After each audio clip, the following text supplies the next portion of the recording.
Well, let's shift to another point and talk about SIEM. Yeah, security information and event monitoring. And how is that being leveraged today to protect businesses? Now, SIEM is kind of an abstract concept, and it's I have slides that I like to use with these, and maybe we could get them in here. I'll send them to you. You could edit them in if you want. Um, but so you have all these various devices on your network. You have computers, servers, routers, switches, firewalls. You have intrusion detection. You might have IoT devices. You could have clocks. You could have SCADA. And all these things generate logs, right? System logs. And these logs are security relevant and they mean different things. But 99.99% of this stuff is just noise, right? It's noise.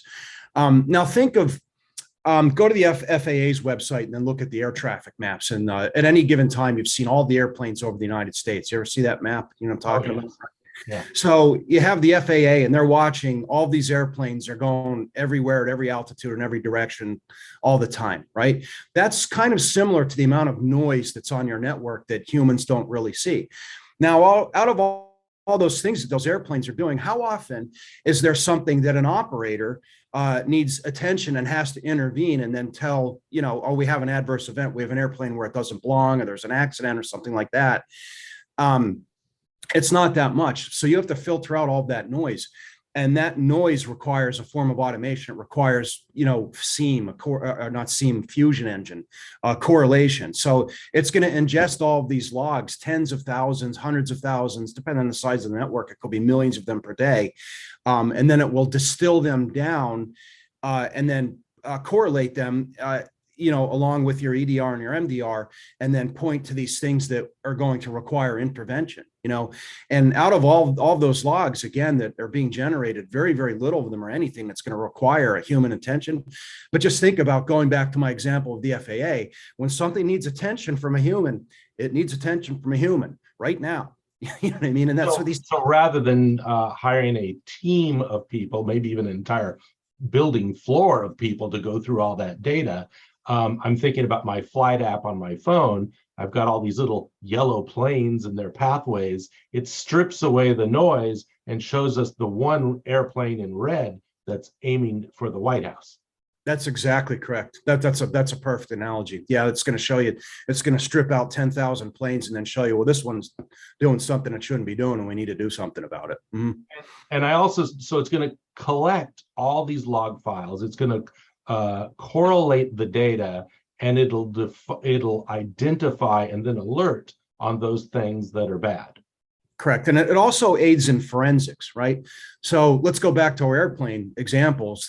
Again, those events are recorded, right? Yeah. Where'd that plane come from? Exactly. So, we could, let's say something slips through because the technology is not perfect. Even with defense in depth, you can have all this technology in place, right? If you had an advanced persistent threat, state-backed actor, some new piece of malicious logic, advanced malware, something might slip through. Or let's say that you have an insider threat, somebody, a malicious administrator, or somebody stealing information. SIEM, those logs will go back in time, and you could go back and then they'll leave you a trail of breadcrumbs, so you could go back and then do forensics. And we're starting to see that a lot of cyber security insurance policies are requiring these technologies so that they could go back and then, who done it? We need evidence to go back and then do investigations. So we need to save those logs and see, who logged in, who logged out, when were accounts created, when was there privilege escalation, what applications were launched, what was installed, what was uninstalled, when was a registry accessed, this, so on and so forth. And we could go back and then do investigations after the fact, because I think you've seen the statistics. Oftentimes we find that, these intruders will be sitting in the network for a long time before they do anything, right? When you finally find out they're there, you could go back into your SIEM, and then maybe we could start figuring out what is going on. Oh, somebody created a new domain admin account at 2 a.m. on Christmas. That shouldn't have happened. You know what I mean? And a lot of people don't understand. They think that as soon as the hacker breaches the system, they're going to start doing things. Increasingly, they sit there and they watch how the business operates.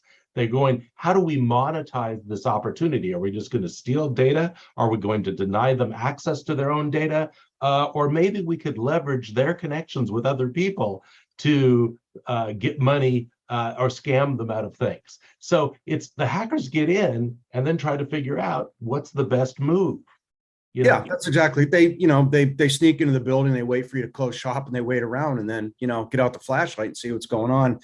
And the analogy I like to make there is it's like mold in your wall. You're not going to know it's there unless you go looking for it. You know what I mean? You gotta, and this is what threat hunting means. It means threat hunting, right?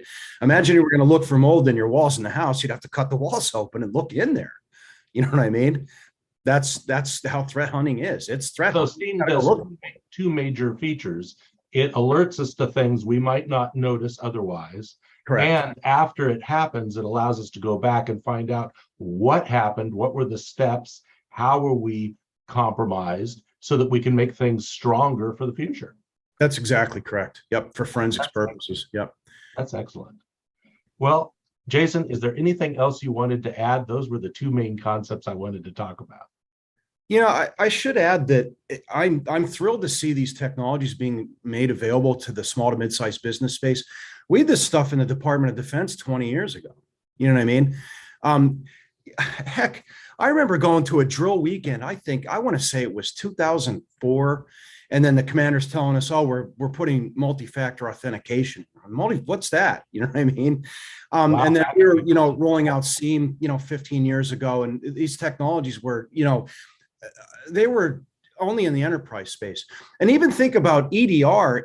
EDR technology did not exist in the SMB space as recently as 6 or 7 years ago. So I remember some of the big companies that were selling these advanced EDR technologies, you would have to have at least 1,000 seats to even get a license with them. They wouldn't even talk to you.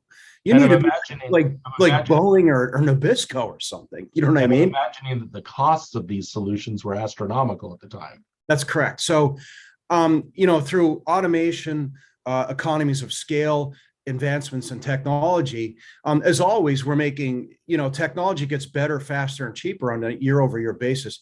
And that's one of the things I absolutely love about the tech sector. What other sector of the global economy makes its products better, faster, and cheaper on a year-over-year basis?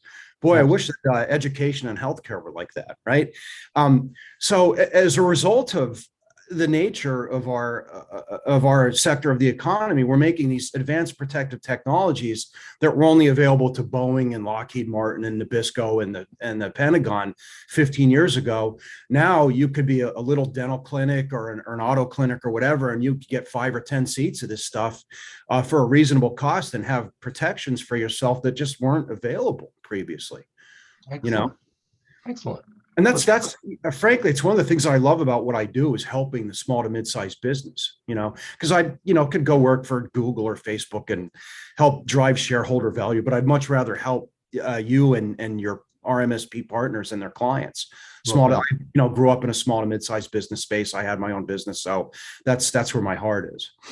Well, Jason, thank you so much for taking the time to talk to me today.